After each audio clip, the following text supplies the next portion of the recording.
The flags of 47 species flew above the grand plaza of Varanthos Prime. They moved slowly in the gentle artificial wind that kept the temperature perfect for all the different life forms gathered below. Some flags were made of cloth, others were made of light. One was made of living crystals that sang quietly in the breeze. General Marcus Chen stood at the edge of the stage and looked out at the crowd. He was 94 years old. His hair was white and thin. His hands shook slightly when he wasn't paying attention to them. But his eyes were still sharp, and his mind was still clear. 200 years ago, he had signed the Treaty of Varanthos. He had been a young man then, barely 25. Already a general, because the war had killed so many officers that youth no longer mattered. Only survival mattered. Only victory. Now he was the last one left. Every other human who had signed that treaty was dead. Time had done what the Great Galactic War could not. General Chen, said his aide, a young woman named Torres. The ceremony will begin in 10 minutes. Marcus nodded slowly. He watched the delegations finding their seats. The Crethani were easy to spot. They were tall beings with forearms and skin that shifted colors based on their emotions. Right now, their skin was a calm blue. 200 years ago, it had been the red of rage and hatred. The Crethani had been humanity's greatest enemy. Now the Crethani High Matriarch was walking toward him, with something that looked very much like a smile on her alien face. "Old friend," she said. Her voice was like water flowing over stones. "You look tired." "I am tired, Vethara," Marcus replied. "I have been tired for a very long time, but I wanted to see this day. 200 years of peace. I never thought it would last." The High Matriarch placed one of her hands on his shoulder. Her touch was gentle despite the strength Marcus knew those arms possessed. He had seen Crethani warriors tear through steel doors during the war. "It lasted because you made it last," Vethara said. "You and my grandmother. You showed everyone that enemies could become friends." Marcus shook his head. "Your grandmother did the hard work. I just tried not to ruin what she built." The crowd was settling into their seats now. Marcus could see representatives from species he had fought against and species he had fought beside. The insectoidvran clicked their mandibles in their version of polite applause. The silicon-based Korath glowed with soft inner light. The psychic Alori sat perfectly still, their large dark eyes taking in everything. And in the back, Marcus noticed the Velthri delegation. They were a proud species. They stood upright on two legs like humans, but their skin was covered in fine scales that shimmered green and gold. Their faces were sharp, almost bird-like, with eyes that never seemed to blink. During the Great War, the Velthri had remained neutral. They had sold weapons to both sides and grown rich from the suffering of others. In the 2 centuries since, they had become one of the most powerful species in the galaxy. They had built a great fleet. They had expanded their territory. And they had never hidden their resentment of humanity's influence. Marcus watched the Velthri ambassador take his seat. The ambassador did not look happy to be here. The ceremony began with music. Each species contributed a piece of their culture to the celebration. The humans offered a symphony that had been composed specifically for this day. The Crethani performed a dance of peace that their warriors had created after the treaty was signed. The Alori shared a mental image of hope that made everyone in the plaza feel warm and safe for a brief moment. Then it was time for the speeches. The Galactic Council President spoke first. She was a Threll, a small being covered in soft fur with enormous eyes that could see in complete darkness. She spoke of unity and cooperation and the bright future that lay ahead. The Crethani High Matriarch spoke next. She talked about the cost of the war and the value of the peace that had followed. She spoke of her grandmother, who had been the first Crethani leader to shake a human hand. Then the president turned to Marcus. "And now," she said, "we will hear from the last surviving signatory of the Treaty of Varanthos, General Marcus Chen of Earth." Marcus walked slowly to the podium. His legs ached, his back hurt, but he stood straight because he had always stood straight, and he would not stop now. He looked out at the crowd. So many different faces, so many different species, all of them here because 200 years ago, enough beings had decided that peace was worth more than victory. "I was 25 years old when I signed the treaty," Marcus began. His voice was carried by speakers throughout the plaza, and transmitted to every world in the galaxy. Billions of beings were listening. I had been a soldier for 7 years. I had seen things that I still cannot speak about. I had done things that I still cannot forgive myself for. He paused. The plaza was completely silent. The war taught me that any species can be a monster, Marcus continued. Humans can be monsters. Crethani can be monsters. Every thinking being in this galaxy has the capacity for terrible cruelty. But the war also taught me something else. It taught me that any species can choose to stop. Any species can look at the destruction they have caused and say, enough. He looked at the Crethani High Matriarch. She nodded slightly. The Crethani were our enemies. They killed millions of our people. We killed millions of theirs. We hated each other with a hatred that burned like a star. And yet here we are, 200 years later, calling each other friend. That is not weakness. That is the greatest strength any species can show. The strength to forgive. The strength to change. Marcus took a deep breath. He was almost finished. I do not know how many years I have left. Perhaps this is my last public appearance. Perhaps not. But I want to leave you all with one thought. Peace is not the absence of conflict. Peace is the choice to resolve conflict without destruction. It is a choice we must make every day. It is a choice that requires courage and wisdom and, most of all, trust. We must trust each other. We must. The plasma bolt hit him in the chest. Marcus felt the impact before he felt the pain. It was like being punched by a giant fist. He looked down and saw the hole in his uniform, saw the smoke rising from burned flesh, saw the blood beginning to flow. Then the pain came. He fell backward. The sky of Varanthos Prime was purple with streaks of orange, and Marcus thought it was beautiful. He had never noticed how beautiful it was. Screaming. There was so much screaming. He could hear security officers shouting orders. He could hear the crowd panicking. He could hear someone calling his name. Then Vethara was above him. The Crethani High Matriarch was holding him in her forearms. Her skin was shifting through colors too fast to follow. Her face was twisted with grief. "Hold on," she said. "The medical team is coming." "Hold on, old friend." Marcus tried to speak. Blood bubbled up in his throat.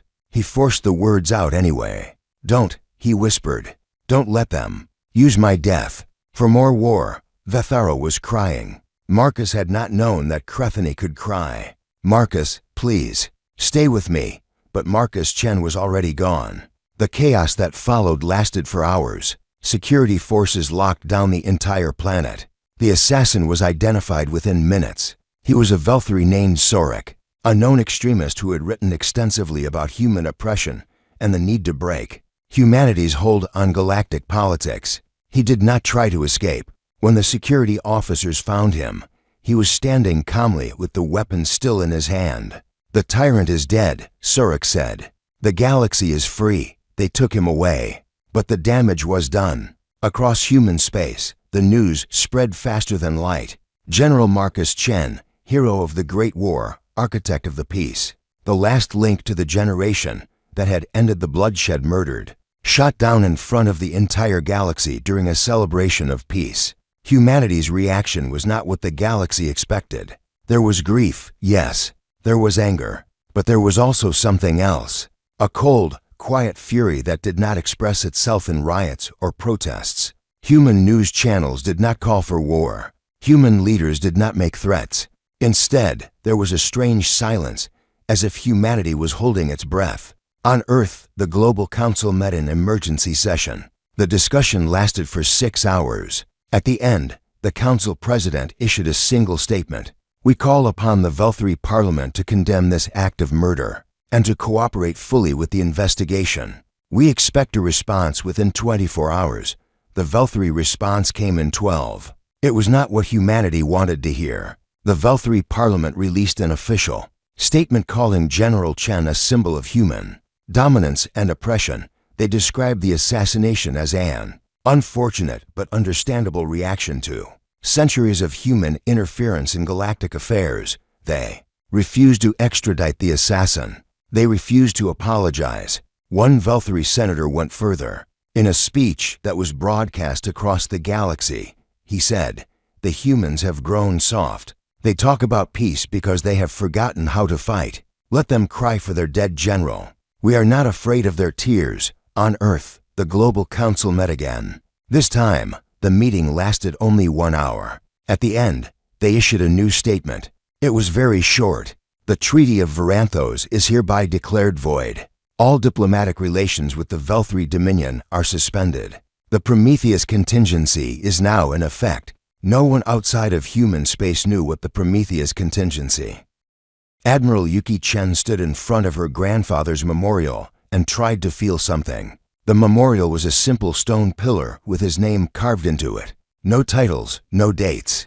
Just Marcus Chen. He had asked for it to be simple. She had not cried at the funeral. She had not cried when she watched the video of his death. She had not cried when the Velthri Parliament called him a tyrant. Something inside her had frozen, and she was not sure it would ever thaw. Admiral Chen, the voice came from behind her. She turned to see Director Hayes of Strategic Command walking toward her. He was an old man with a face like weathered rock. The Council has made their decision. They want you to lead the response. Yuki nodded. She had expected this. She was the dead general's granddaughter, the most decorated officer in the human fleet, and she had a reputation for cold efficiency that made other admirals nervous. The Prometheus contingency, she said. It was not a question. Hayes looked uncomfortable. Yes, I know you were never briefed on it. No one under the age of 200 was. That was the whole point. Then brief me now. They walked together through the memorial gardens. The sky above Earth was blue and peaceful. Birds sang in the trees. It was hard to believe that somewhere out there, an alien species was celebrating her grandfather's murder. Hayes spoke quietly. After the Great War, the survivors faced a problem. Humanity had won, but the cost was significant, not just in lives, in souls, the things we did to win that war. He stopped and shook his head. Let me start from the beginning. They sat down on a bench overlooking a small lake. Ducks floated on the water. Children played on the shore. Normal life continuing as if nothing had changed. Humanity was losing the war, Hayes said. The Crethani and their allies had better ships, better weapons, more soldiers. We fought bravely, but we were being pushed back on every front. Then something changed. Our researchers made a series of breakthroughs, not in weapons, in understanding. Understanding of what? Of how alien minds work, of how to break them without firing a shot. Hayes looked at the lake, but his eyes were seeing something far away. We developed psychological warfare techniques that no species had ever imagined. We learned how to turn entire populations against their governments. We learned how to predict enemy movements with perfect accuracy. We learned how to make our enemies see things that were not there and doubt things that were. Yuki felt a chill despite the warm sun. We drove them insane. Some of them, yes. Others simply gave up. They stopped fighting because they no longer believed fighting could save them. We broke the will of 17 species in 3 years. The Crethani surrendered because they realized that if they continued the war, they would not just lose their fleet, they would lose their minds. The ducks on the lake quacked peacefully. Yuki watched them and tried to process what she was hearing. Why don't I know any of this? She asked. Why doesn't anyone know? Because your grandfather and the other survivors decided that humanity should forget. Hayes turned to face her. They understood that what we had learned was too dangerous. If humans remembered how to break other species, we would never be trusted again. Worse, we would be tempted to use those techniques whenever we faced a problem. We would become monsters permanently, not just in wartime. So they sealed the knowledge away. More than sealed, they created the Prometheus contingency, a protocol for suppressing the memory of what we learned. Veterans who knew the techniques were given the choice to undergo memory modification or to have their knowledge locked in secure vaults. Educational materials were destroyed. Historical records were edited. Within a generation, almost no one remembered what humanity had truly done during the war. Yuki stood up and walked to the edge of the lake. Her reflection stared back at her. She looked calm. She did not feel calm. And now you want to bring it all back. The Council believes we have no choice. The Velthri have made their intentions clear. They see humanity as weak. They think we've forgotten how to fight. They're partially right, we have forgotten. But we left ourselves a way to remember. The veterans, Yuki said. The ones who chose to keep their memories locked away instead of erased. There are still a few dozen left, the oldest humans in existence, most of them over 100 years old. They carry the knowledge in their minds, sealed behind psychological barriers. Those barriers can be unlocked. Yuki turned back to face Hayes. You want me to ask old men and women to remember the worst things they ever did? Yes, and then use that knowledge to do it again. Yes. Yuki was silent for a long moment. Then she said, "Take me to my grandfather's archives." The archives were buried deep beneath Earth's surface, in a facility that did not appear on any map. Yuki had to pass through 7 security checkpoints, each one more intense than the last. By the time she reached the final door, she had been scanned, questioned, and verified by methods she did not fully understand. The room beyond was small and plain. A single chair faced a single screen. Nothing else. "Your grandfather left these recordings for you," Hayes said from the doorway. "He made them before he underwent memory modification. He wanted his descendants to understand, if the time ever came." "Leave me," Yuki said. Hayes left. The door closed behind him. Yuki sat in the chair and touched the screen. Her grandfather's face appeared. He was young in the recording, young and hard and cold in a way she had never seen him. His eyes were the eyes of a man who had seen too much and done worse. "Yuki," the recording said, "if you are watching this, then I am probably dead, and humanity is in danger again. I am sorry. I tried to build a peace that would last forever. It seems I failed." The young Marcus Chen leaned forward in the recording. "I need to tell you what we did, what I did, and then you will have to decide whether humanity should do it again. For the next 3 hours, Yuki watched her grandfather confess. She watched him describe techniques of psychological manipulation that made her sick. She watched him explain how humans had learned to exploit the specific weaknesses of each alien species, the Crethanes' devotion to their hive queens, the Vryn's dependency on their collective consciousness, the Koroth's vulnerability to certain frequencies of light. She watched him describe a battle where no shots were fired. Human ships had simply broadcast a signal, and an entire Crethani fleet had turned on itself. Warriors who had served together for decades suddenly saw each other as enemies. The screaming had lasted for hours. She watched him weep as he described finding a Crethani child among the wreckage. The child had been trying to wake its dead mother, and Marcus had realized that he was the monster that child would have nightmares about for the rest of its life. "I spent the rest of my life trying to make up for what we did," the recording said. "I dedicated myself to peace because I knew what we were capable of in war, not just capable of what we had already done. The galaxy forgave us because they believed we had changed. And we did change, but we never stopped being what we were. We just forgot." The recording paused. Young Marcus seemed to look directly at Yuki through the screen. "If you are watching this, then someone has made us remember. Someone has decided that what we are is more important than what we pretend to be. Maybe they are right. Maybe the threat is real enough to justify unleashing us again. But I want you to understand the cost. Every person who remembers will carry those memories forever. They will know what they are capable of.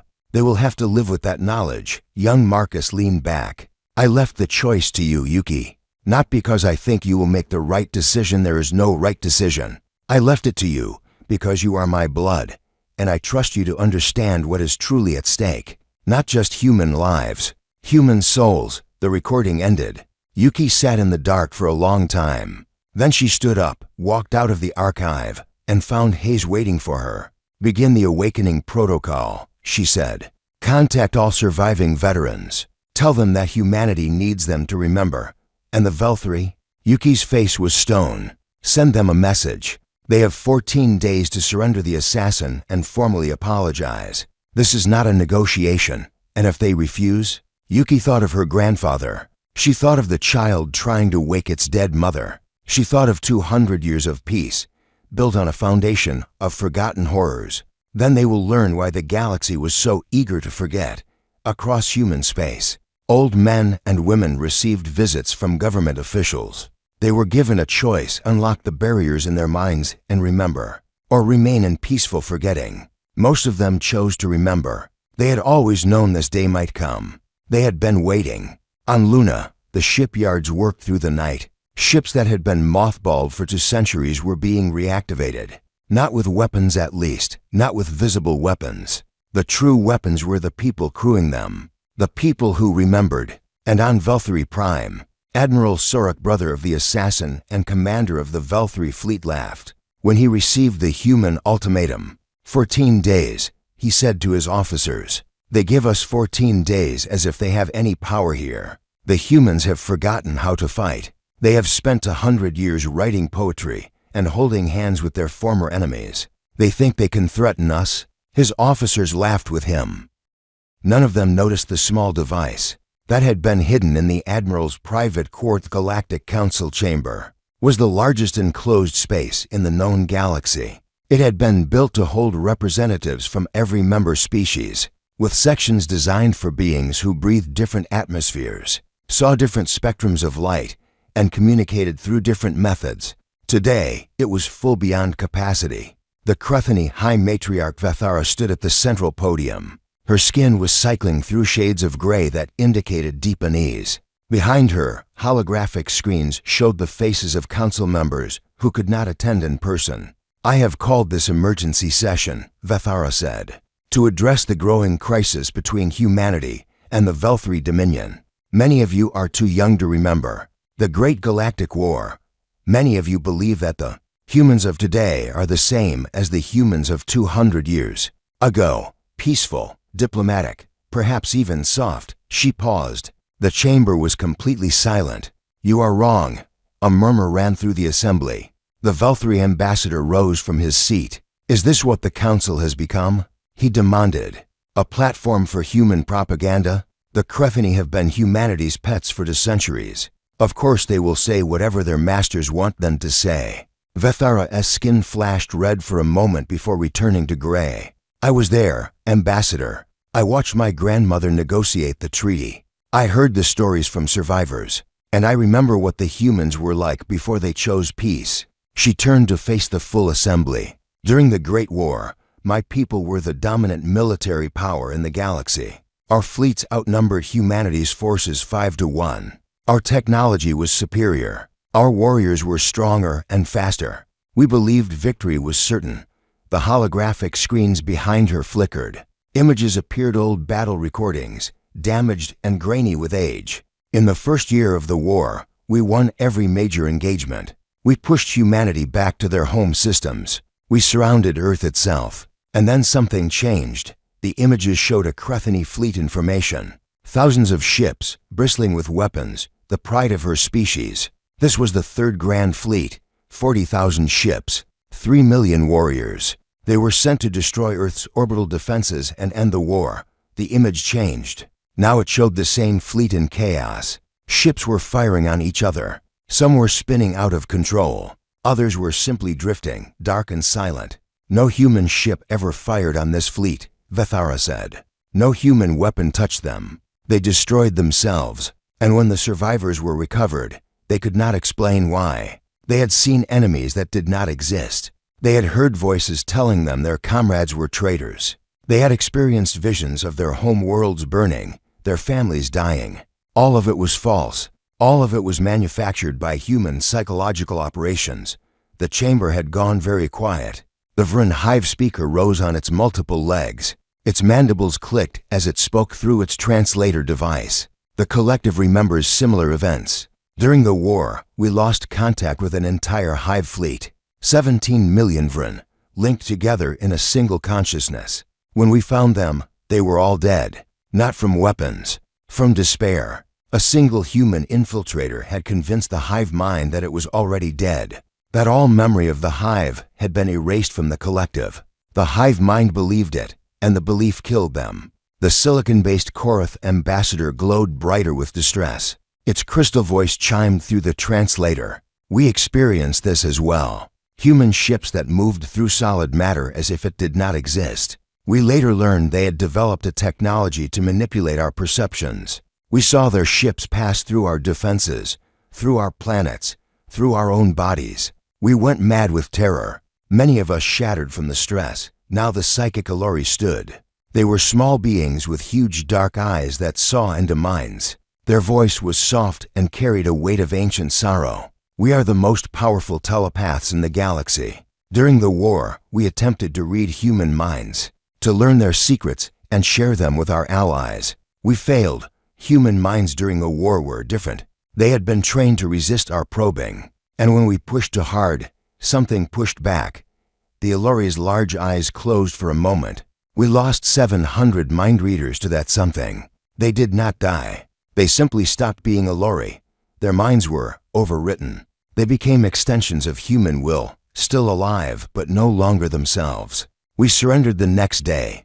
The Velthri ambassador was still standing, but his scales had gone pale. "These are old stories," he said, but his voice was less certain now. "Exaggerations and propaganda. The humans of today are not capable of such things, you think so?" Vethara turned to face him directly. "Tell me, Ambassador, have you checked your personal communications today?" The ambassador's face changed. "What do you mean?" "I mean that 2 hours ago, every senior officer in the Velthri military received a message on their private channels. Channels that are supposed to be completely secure. Channels that only Velthri intelligence can access." The ambassador pulled out his personal device. His hands were shaking as he accessed his messages. Vethara continued speaking to the assembly. The humans sent each officer a file. The file contained detailed information about that officer's family, names, locations, daily routines, favorite foods, medical conditions, the names of their children's teachers and the routes their partners take to work. The Velthri ambassador stared at his device. His scales were now completely white. "There was no threat in the messages," Vethara said. "Just information. Just proof that the humans know everything about everyone important in the Velthri military. Just a reminder that if they wanted to, they could reach out and touch anyone anywhere. At any time." She turned back to the full assembly. 7 days remain in the human ultimatum. The Velthri have spent those 7 days moving their fleet into aggressive positions, believing that humanity is too weak to respond. They believe the humans are bluffing. Vethara's skin shifted to a deep purple, the Crethany color of morning. The humans are not bluffing. They have awakened the veterans who remember the war. They have unlocked the knowledge they sealed away to centuries ago. The Prometheus contingency is active. The chamber erupted in noise. Species that had lived through the war were crying out in alarm. Younger species were demanding explanations. The Velthri ambassador was speaking urgently into his communication device. The council president hammered for order. "Silence! Silence, please!" Slowly, the chamber quieted. Vethara spoke again. "I have shared this information not to threaten the Velthri, but to warn them. Humanity does not want this war. They did not seek it. They spent 100 years trying to forget what they were capable of, because they did not want to be that again. But they remember now, and if the Velthri force them to act, they will not fight a conventional war." She looked directly at the Velthri ambassador. "They will take you apart from the inside. They will turn your officers against each other. They will make your soldiers see enemies in their comrades. They will whisper into your dreams and poison your thoughts. They will not defeat your fleet. They will make your fleet defeat itself. And when it is over, your civilization will be broken in ways that cannot be repaired by time." The ambassador found his voice. "This is madness. No species could do what you are describing." "You are correct," Vethara said. "No species could do what I am describing. Except one." She stepped back from the podium. "I loved Marcus Chen like a grandfather. He spent his entire life trying to prove that humans could be more than what they were during the war. He succeeded. For 200 years, humanity was the most peaceful and diplomatic species in the galaxy. They built bridges between former enemies. They shared technology freely. They asked for nothing in return except trust." Her voice hardened. "And then you killed him. You killed the symbol of human peace. You celebrated his murder. And now you will discover what humanity looks like when peace is no longer an option." The Velthri ambassador left the chamber without another word. As he hurried through the corridors, he was already composing a message to his government. But the message never arrived. When he tried to send it, his device showed a simple error message, "Transmission blocked," and then his screen displayed a new message.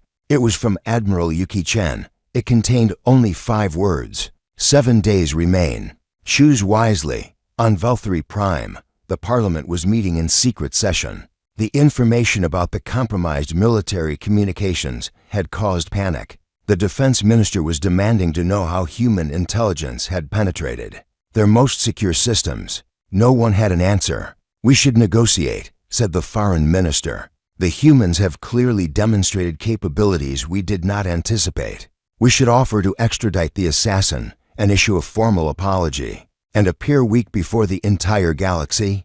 The defense minister slammed his hand on the table. "We are the Velthri Dominion. We do not bow to human threats." The chancellor raised his hand for silence. "What of our fleet? Can we launch a preemptive strike before the human ultimatum expires?" The defense minister nodded eagerly. "Our forces are already in position. We can hit their outer colonies within hours. By the time they respond, we will have ESTA." Admiral Yuki Chen sat alone in her quarters on the command ship Remembrance. The name had been chosen deliberately. The ship had been built during the Great War and mothballed immediately after the treaty was signed. It had never fired a shot in anger. Now it was awake again, staffed by a crew that included 17 veterans who remembered. She was reading reports. The Velthri had not accepted the ultimatum. They had not apologized. Instead, they had moved their fleet into attack formation. Their government was in chaos, split between those who wanted to negotiate and those who still believed humanity could be defeated. The hardliners had won. 48 hours ago, the Velthri had launched a surprise attack on 3 human colony worlds. Yuki looked at the casualty reports. 2,000 civilians dead, another 10,000 injured, cities burned, children orphaned. She felt nothing. That emptiness frightened her more than the casualties. A chime at her door. "Enter," she said. Captain Alara Vance walked in. She was one of the 17 veterans, 234 years old, but appearing no older than 50. Thanks to life extension technology, her eyes were the oldest thing about her. "The operation is complete," Vance said. "All 3 Velthri attack groups have been neutralized. Casualties? On our side, none. On theirs," Vance hesitated. "It's hard to count, Admiral. Most of them are still alive. They're just not fighting anymore." Yuki nodded. She had seen the preliminary reports. The Velthri ships had turned on each other within hours of engaging human forces. Crews had mutinied against officers. Officers had shot each other. Some ships had simply stopped responding to commands, their crews locked in cabins, refusing to come out. "How did we do it?" Yuki asked. Vance sat down without being invited. "That was a veteran's privilege, apparently. We used the old techniques, updated for modern communications, but the principles are the same." She was quiet for a moment. "We identified stress points in their command structure, personal rivalries, old grudges, hidden resentments. Then we amplified them. We sent messages that appeared to come from trusted sources, suggesting betrayal. We manipulated sensor readings so that commanders saw their allies moving into attack positions. We fed false intelligence that made everyone suspicious of everyone else, and they believed it. People believe what they fear. The Velthri have been living in a culture of competition and suspicion for centuries. We just turned up the volume." Yuki looked at the report again. 3 entire battle groups, thousands of ships, neutralized without a single human shot being fired. "This is wrong," she said quietly. Vance raised an eyebrow. "Admiral, what we're doing, it's wrong. We're not defeating an enemy. We're breaking minds. We're turning people into weapons against themselves. This isn't war. It's torture." Vance's expression didn't change. "Your grandfather said the same thing during the Great War. He said it every day for the last 3 years of the conflict, and yet he kept doing it, because the alternative was extinction. The Crethani would have destroyed Earth. They would have killed every human in the galaxy. Your grandfather chose to become a monster so that humanity could survive." Vance leaned forward. "The question you have to ask yourself, Admiral, is whether this threat justifies the same choice." Yuki was silent for a long moment. Then she said, No. The Velthri are not the Crethani. They don't want to exterminate humanity. They want power, influence. They killed my grandfather because he was a symbol, not because they have some deep hatred of our species. They killed 2,000 civilians in their attack, and we have broken 3 battle groups in response. Thousands of Velthri soldiers are currently experiencing psychological trauma. that will last for the rest of their lives. Some of them will never recover. Yuki stood up. The message has been sent. They know what we can do. Now we offer them a way out. Vance shook her head.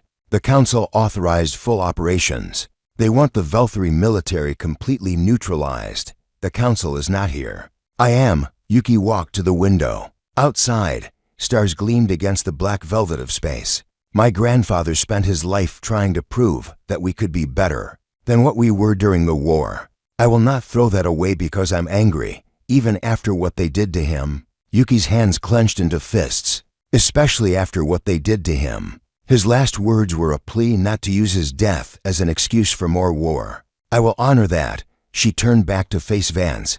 Contact the Velthri government, not the military, the civilian leadership. Tell them we are willing to negotiate. The terms are unchanged. Surrender the assassin, formal apology, reparations for the colonies they attacked. But we will not occupy their space. We will not dismantle their fleet. We will give them a chance to end this with some dignity. Vance studied her for a long moment. And if they refuse, then we continue. But we make the offer first. Vance stood and saluted. It was an old-fashioned gesture, something from the Great War era. Your grandfather would be proud, Admiral.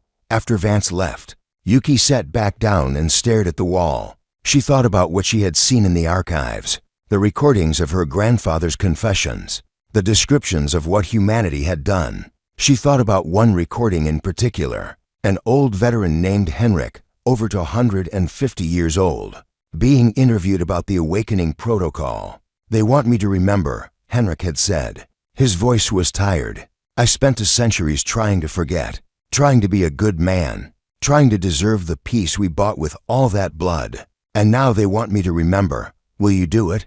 The interviewer had asked. Henrik had been silent for a long time. I keep thinking about everyone I killed during the war. Not shot killed. With my mind, through their collective consciousness, I found a way to make them believe their own hive didn't want them anymore, that they had been rejected by everyone that ever existed. They died from loneliness, from despair, and I watched it happen because we needed to know if the technique worked. His hands had been shaking. I remember their name, Skiff. They were a communications specialist. They had a mate and 17 larvae. After the war, I found out that their mate died of grief. The larvae were raised by the collective, never knowing what happened to their parents. And yet you agreed to remember? Because if I don't, someone younger will have to learn how to do it from scratch. They'll have to discover for themselves how to become a monster. At least I already know. At least I've already paid the price. Yuki closed her eyes. 17 veterans had agreed to remember. 17 old men and women who had spent centuries trying to forget the worst things they had ever done. They had volunteered to carry that weight again so that younger humans wouldn't have to learn how. And now Yuki was asking herself if it was worth it. Her thoughts were interrupted by an alarm. She rushed to the bridge just as her communications officer reported, Admiral, we're receiving a priority transmission from the Velthri homeworld. Put it through.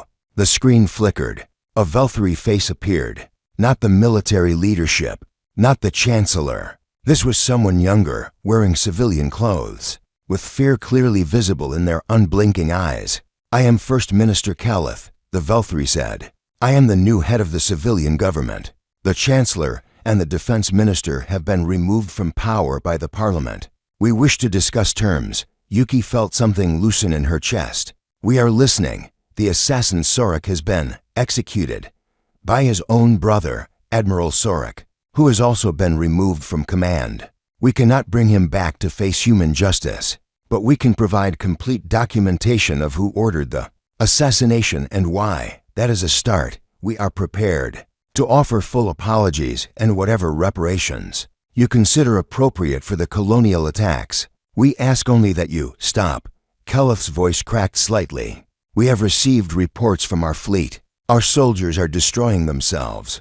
They are going mad. Families are receiving messages that their loved ones have lost their minds. Keleth leaned closer to the screen. We have seen what you can do. We do not understand it. We do not know how to fight it. We surrender, completely and unconditionally. Just please stop. Yuki was quiet for a moment. Then she said, the operations will cease immediately. No further psychological actions will be taken against Velthri military or civilian populations. Relief flooded Keleth's face. Thank you. Do not thank me. Thank the man you killed. He spent his life teaching humanity that mercy is not weakness. I am honoring his memory. The transmission ended. Yuki turned to her bridge crew. All units, stand down. Inform the veterans that their services are no longer required. She paused. And tell them, thank you for remembering. The crew passed the orders. Across human space, old men and women who had awakened to fight received word that the fight was over. Some of them wept with relief. Some of them simply nodded and began the long process of trying to forget again. And on the command ship Remembrance, Admiral Yuki Chen sat in her grandfather's chair and wondered if she had made the right choice. The war, if it could be called that, had lasted 12 days. Now came the harder part, finding a way forward that didn't require humanity to be monsters again. 1 year had passed since the assassination of General Marcus Chen. The Galactic Council chamber was full again. This time, the mood was different. There was no fear in the air, no tension between species. Representatives sat together in mixed groups, talking quietly among themselves as they waited for the ceremony to begin. Admiral Yuki Chen stood at the central podium. She wore a simple dress uniform without medals or decorations. Behind her, holographic screens showed scenes from across the galaxy, Velthri cities being rebuilt, human and Velthri workers laboring side by side, children of both species playing together in newly constructed parks. 1 year ago, Yuki began, my grandfather was murdered. His death could have been the beginning of another great war. It nearly was. For 12 terrible days, humanity reverted to what we had been to centuries before. We became weapons again. We broke minds instead of bodies. We won a war without firing a shot, and the victory tasted like ashes. She paused to let her words sink in. Today, I am here to announce that the Prometheus contingency has been permanently destroyed. A murmur ran through the chamber. This was unexpected news. Over the past year, every veteran who participated in the Awakening Protocol has undergone voluntary memory treatment. The techniques they remembered have been forgotten again. The archives containing the original research have been physically destroyed. The knowledge of how humanity won the Great War no longer exists anywhere in the galaxy. The Velthri First Minister Keleth rose from his seat. Admiral Chen, the Velthri Dominion is grateful for this gesture, but we must ask, why? Your species spent centuries hiding this knowledge in case you needed it again. Why destroy it now? Yuki smiled. It was a sad smile, but genuine. Because my grandfather was right. Power is not strength. The ability to destroy is not the same as the ability to lead. For 200 years, humanity tried to prove that we could be trusted, that we could be partners instead of conquerors, that we could help the galaxy grow instead of tearing it apart. She looked around the chamber at the faces of dozens of different species. The war we just fought almost destroyed all of that. We won, but we won by becoming what we had promised we would never be again. If we kept that knowledge, kept that option, we would always be tempted to use it. Every future conflict, every disagreement, every challenge we would face the question, should we just break them? Yuki shook her head. No species should have that kind of power over other thinking beings. No species should want it. My grandfather understood this. He sealed the knowledge away because he hoped humanity would never need it. I am destroying it because I believe we should never use it, no matter what we need. The Crethany High Matriarch Vethara stood. Her skin was a calm, peaceful blue. This is a great sacrifice, she said. The knowledge you are destroying was humanity's ultimate weapon. Without it, you are vulnerable in ways you were not before. Yes, Yuki agreed. We are. And that is exactly the point. She stepped forward, closer to the assembled delegates. My grandfather taught me something important in the recordings he left behind. He said that the only way to build lasting peace is through trust, not through fear, not through power. Trust, and trust requires vulnerability. It requires the willingness to be hurt. Yuki's voice grew stronger. By destroying the Prometheus archives, humanity is making a statement. We are choosing to be vulnerable. We are trusting the galaxy not to take advantage of that vulnerability. We are betting everything on the belief that my grandfather was right. That peace is stronger than war, and that trust is stronger than fear." Silence fell over the chamber. Then, slowly, the Crethany High Matriarch began to applaud. The strange sound of Crethany hands clapping was joined by Vernmandibles clicking, Koroth crystals chimming, and dozens of other species adding their own forms of approval. First Minister Keleth stood again. His scales, which had been pale with uncertainty when Yuki first met him a year ago, were now the deep gold of calm confidence. "The Velthri Dominion has spent this past year reflecting on what happened. We were arrogant. We believed that humanity's peace was weakness. We thought we could take what we wanted without consequences." He bowed his head. "We were wrong. Not because humanity punished us, though they could have destroyed us completely and chose not to. We were wrong because peace is not the absence of strength. Peace is the presence of something stronger. The humans showed us that they could have broken us. They chose mercy instead. That choice was more powerful than any weapon." Keleth looked at Yuki. "The Velthri Dominion formally requests admission to the new peace treaty. We wish to learn from humanity. We wish to understand how a species can possess such terrible power and still choose gentleness." Yuki nodded. "Your request is accepted. Welcome to the new era." The ceremony continued with speeches from other species. The Crethany spoke of their long friendship with humanity and their hope for an even brighter future.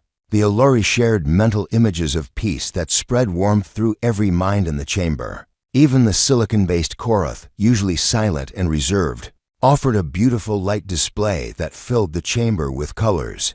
No organic I could fully appreciate, but the moment that would be remembered, the moment that would be taught in schools and discussed by historians for centuries to come, happened at the end of the ceremony. Yuki was preparing to leave the podium when a small voice spoke up from the audience. "Excuse me." Everyone turned. A young Velthri, barely more than a child, was standing in the public viewing gallery. Their scales were the bright green of youth, and their eyes were wide with curiosity. "You may speak," Yuki said gently. The child climbed down from the gallery and walked to the center of the chamber. Security officers moved to intercept, but Yuki waved them back. "I want to ask a question," the child said. "My name is Sava. My father was one of the soldiers who went crazy during the war. He doesn't recognize me anymore. He just sits and stares at nothing." Yuki's face fell. "I am deeply sorry for your loss, but that's not my question." Sava's voice was steady, surprisingly mature for such a young being. "My mother told me that the humans could have killed all our soldiers. They could have broken everyone's mind forever. But they stopped. They chose to stop. My mother says it's because you wanted peace more than you wanted revenge. That's true," Yuki said. "So my question is, why did you help us rebuild afterward? Why did humans come to our world and work beside us? Why did they help us even after we hurt you so badly?" Yuki was quiet for a moment. Then she walked down from the podium and knelt before the child, bringing herself to Sava's eye level. "Do you know why my grandfather spent 100 years promoting peace?" she asked. Sava shook their head. "Because he remembered what he did during the Great War. He remembered every person he hurt, every mind he broke, every family he destroyed. And he decided that the only way to make up for it was to spend the rest of his life making things better instead of worse." Yuki reached out and gently touched Sava's shoulder. "When your people attacked us, we could have destroyed you. But destroying you wouldn't have brought back the people you killed. It wouldn't have healed the wounds you caused. It would just have created more pain, more hatred, more broken families like yours." She stood up. "We helped you rebuild because that's what my grandfather would have wanted. Because peace isn't just about ending wars. It's about healing the damage wars leave behind. It's about showing that enemies can become friends, that hatred can become understanding, that the worst things we do to each other don't have to define us forever." Sava looked up at her with those wide, unblinking eyes. "Will my father ever get better?" Yuki was honest. "I don't know. The damage we did was very serious, but we have doctors working with your people, trying to find ways to heal those who were hurt. We will never stop trying. That's the promise I make to you today." Sava nodded slowly. Then, unexpectedly, the child stepped forward and hugged Yuki's leg. "Thank you," Sava said, "for not hurting more people like you hurt my father, and for trying to fix what you broke." Yuki felt tears running down her face. She had not cried when her grandfather died. She had not cried during the war, but now, holding this small Velthary child who had every reason to hate humanity and chose forgiveness. Instead, she finally wept. The chamber was silent. Then the applause began again, louder this time, filled with something that felt like hope. Later, when the ceremony was over and the delegates were departing, Yuki visited her grandfather's memorial one last time. It had been updated with new words, carved beneath his name. Marcus Chen, he taught us to forget, she taught us to forgive. Yuki stood before the memorial and spoke quietly, as if her grandfather could hear. I hope I made you proud, grandfather.